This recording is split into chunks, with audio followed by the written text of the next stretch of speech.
ang serbisyo nato kinahanglan gyud na siya nga on-time service kay ngano man kay magtawag na og emergency na hitabo emergency kailangan within 7 minutes kinahanglan maabot ang responders kay ngano ang tao kung within 7 minutes nga walay ginhawa clinically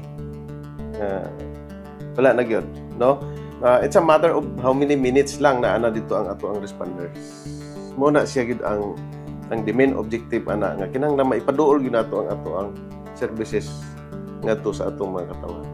That's why nga we are establishing our satellite stations outside of the city proper sa atong countryside nga nakita nato nga daghan og mga residents sa community, mas madali ang atong response.